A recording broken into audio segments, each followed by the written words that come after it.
বিভিন্ন এলাকা থেকে মিছিল নিয়ে এসেছেন, সবাই এখানে জড়ো হয়েছেন। আপনারা আজকে আপনাদের এই কথা চিন্তা করতে হয় নাই যে আপনাদেরকে পুলিশ ধরা করবে কিনা, আপনাদের এই কথা চিন্তা করতে হয় নাই যে আপনাদের আওয়ামী লীগ সন্ত্রাসীরা আপনাদের উপর আক্রমণ করবে কিনা। সেই নিরাপত্তা নিয়ে কিন্তু আপনারা আসছেন আজকের মিটিংয়ে, তাই না?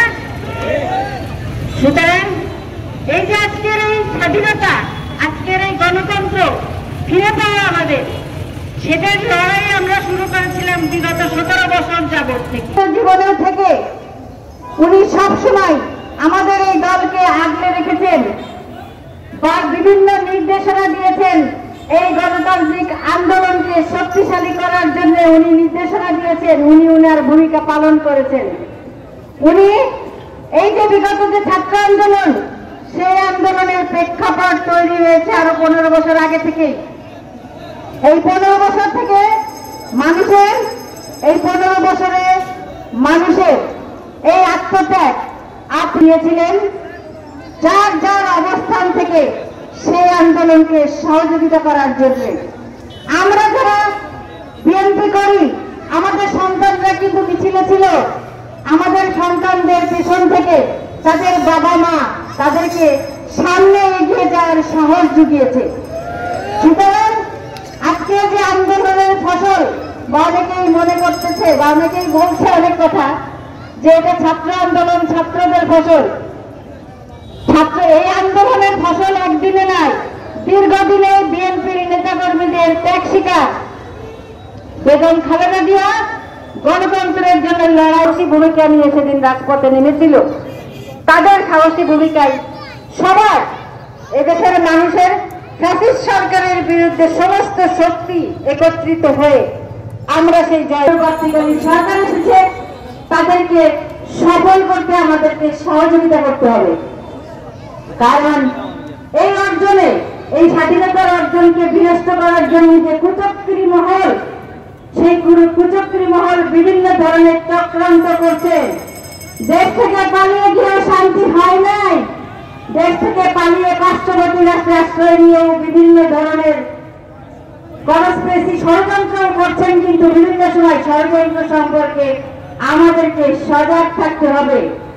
আপনারা জানেন ইতিমধ্যে অনেকেই গ্রেপ্তার হয়েছে এই সরকারের, যারা বিভিন্ন অন্যায় অপরাধ সাথে আহত হয়েছেন অথবা বন্ধুত্ব বরণ করছেন, যারা ক্ষতিগ্রস্ত হয়েছেন, সবার প্রতি আমাদের সমবেদনা রইল। আপনাদের জন্য ইনশাআল্লাহ আপনাদেরকে সাথে নিয়ে একটি সুন্দর বাংলাদেশ আমরা গড়ে তুলব। এই বাংলাদেশে আমরা ভবিষ্যৎ প্রজন্মের কথা চিন্তা করে তারা যাতে একটি ভালো বাংলাদেশ পায়, একটি সুন্দর স্বাভাবিক। আমাদের দেশের মানুষ এখন অনেক দিন হলো তারা দেশে থাকতে চায় না, বেশিরভাগ যুব সমাজ বিদেশে চলে যাচ্ছে। দেশে দুর্নীতি, তারা কাজ পায় না, চাকরি করতে পারে না, কাজ করে খেতে পারে না।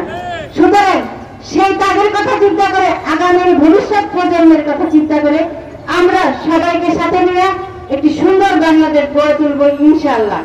সবাইকে ধন্যবাদ। বাংলাদেশ জিন্দাবাদ। ইলিয়াস আলীকে আমরা আমাদের কাছে ফেরত চাই, আমরা যাতে গুরুকৃত সকল নেতৃবৃন্দকে আমাদের মাঝে ফেরত পাই। আপনাদের সকলের দোয়া কামনা করি। সাংবাদিক ভাইরা যারা এখানে এখন পর্যন্ত বাংলাদেশের নাই, সুতরাং এই কমিশন মাধ্যমে কমিশনের যে সময় দেওয়া আছে সেটাকে আরো বাড়িয়ে দিয়ে এটাকে আরো শক্তিশালী করে এই সমস্ত গুমের সাথে যারা জড়িত এবং যে আয়নাঘরের নাম আপনারা শুনেছেন, সেই আয়নাঘরে তাদেরকে প্রবেশাধিকার দিয়ে প্রতিটি এলাকায় যতগুলো আয়নাঘর আছে সেখানে তাদের প্রবেশাধিকার দিয়ে তারা সেই জায়গাগুলোকে তদন্ত করে অথবা তাদেরকে অন্য কোনো দেশে, যেমন আমাদের বিএনপির স্থায়ী কমিটির অন্যতম সদস্য জনাব সালাউদ্দিন আহমেদকে ভারতে ফেলে রেখে এসেছিলেন, এরকম কোন যদি ঘটনাও ঘটে থাকে সেই বিষয়ে তাদেরকে সুযোগ দেওয়া, যাতে সেই বিষয়গুলো তদন্ত করে যারা গুম হয়ে গেছেন সেই ব্যক্তিগুলো যাতে আমরা ফিরে পাই প্রথমত। তারপরে সেই গুমের সাথে যারা জড়িত তাদেরকে চিহ্নিত করে সেই গুমের সাথে জড়িত ব্যক্তিদেরকে আইনের আওতায় এনে তাদেরকে চূড়ান্ত শাস্তি যেন তাদেরকে নিশ্চিত করা হয় সেই দাবি রাখছি বর্তমান